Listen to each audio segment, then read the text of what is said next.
नमस्कार, मैं हूं माही सिंह और आप देख रहे हैं नेक्स्ट 9 न्यूज। बात करेंगे उत्तर प्रदेश की सियासत की और उपचुनाव होने वाले हैं 10 सीटों पर। ऐसे में सभी पार्टियां अपना अपना दमखम दिखाते हुए नजर आ रही है। वहीं गठबंधन का दौर भी कहीं ना कहीं अब जारी होने वाला है, जिसमें माना यह जा रहा है कि स्वामी प्रसाद मौर्य अपनी बेटी संघमित्रा मौर्य के साथ किसी पार्टी का रुख करना चाहते हैं। हालांकि अभी संघमित्रा मौर्य भारतीय जनता पार्टी में शामिल है, लेकिन माना यह जा रहा है कि अगर भारतीय जनता पार्टी ने इस बार के उपचुनाव में उनको तवज्जो नहीं दी तो वो किसी और पार्टी का रुख कर सकती हैं। अब वो कौन सी पार्टी होगी? और वहीं स्वामी प्रसाद मौर्य की बात करें तो 25 सालों तक मायावती के साथ वो कार्यरत रहे हैं। ऐसे में माना यह जा रहा है कि अब फिर से वही पुराना समीकरण दोहराया जाएगा या फिर अखिलेश यादव का रुख करते हुए नजर आएंगे, क्योंकि कुछ दिन पहले अखिलेश यादव और मायावती के समर्थन में खुलकर स्वामी प्रसाद मौर्य उतरे हुए थे। ऐसे में चंद्रशेखर आजाद रावण के साथ भी उनके रिश्ते बेहतर माने जाते हैं। किसके साथ समीकरण बनेगा, आज इन्हीं तमाम मुद्दों पर चर्चा करेंगे। हमारे साथ आश्रुति मौजूद है। आश्रुति, क्या लगता है कि स्वामी प्रसाद मौर्य अपनी बेटी संघमित्रा मौर्य के साथ किसी एक पार्टी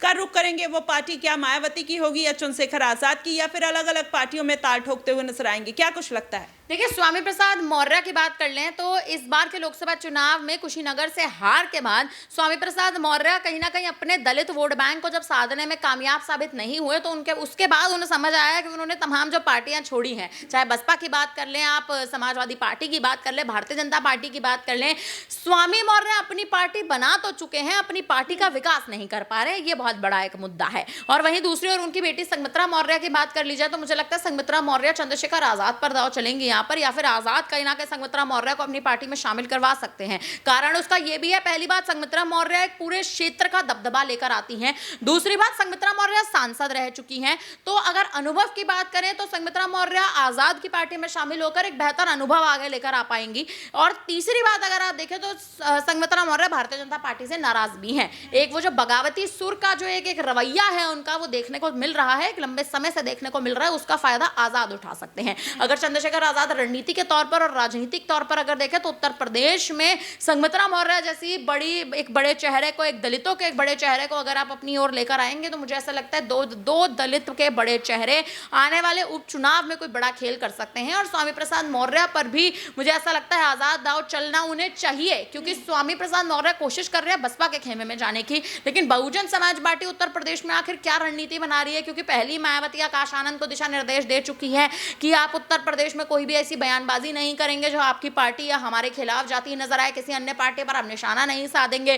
किसी को शामिल करना है या नहीं करना है उसका भी आप कोई निर्णय आप लेते नहीं नजर आ सकते। तो मुझे लगता है मायावती के खेमे में भी यहाँ पर खटपट है यूपी को लेकर। और अगर स्वामी प्रसाद मौर्य को एक ऐसा दल चाहिए जहां उन्हें स्थिरता मिल सके, एक ऐसा दल उन्हें अगर चाहिए जहां उनके पार्टी का विकास हो सके, तो मुझे लगता है आजाद समाज पार्टी से बेहतर पार्टी उनके लिए शायद ही कोई होगी। जी बिल्कुल, कहीं ना कहीं चंद्रशेखर आजाद रावण एक बेहतर अभी परिणाम पर कहीं ना कहीं पहुंच चुके हैं, लेकिन वहीं देखना होगा कि अगर मायावती स्वामी प्रसाद मौर्य को साथ लेती हैं और संघमित्रा मौर्य को और भारतीय जनता पार्टी मना लेती है तो कहीं ना कहीं ये समीकरण बदल सकते हैं। फिलहाल अभी जिस तरीके से कयास लगाए जा रहे हैं, माना यही जा रहा है कि संघमित्रा मौर्य किसी और पार्टी का रुख करेंगी, क्योंकि भारतीय जनता पार्टी जिस तरीके से उनको दरकिनार कर रखा है, ऐसे में बड़ा खेला होता हुआ नजर आ सकता है। वहीं अब चंद्रशेखर आजाद और मायावती किस तरीके से स्वामी प्रसाद मौर्य और संघमित्रा को साधने का प्रयास करेंगे, ये देखना कहीं ना कहीं बेहद दिलचस्प होगा। फिलहाल इन सब मुद्दों को लेकर आपका क्या कुछ कहना है, आप हमें कमेंट बॉक्स में जरूर बताइएगा। फिलहाल के लिए बस इतना ही। देश और दुनिया की तमाम खबरों के लिए हमारे साथ बने रहिएगा नेक्स्ट 9 न्यूज पर।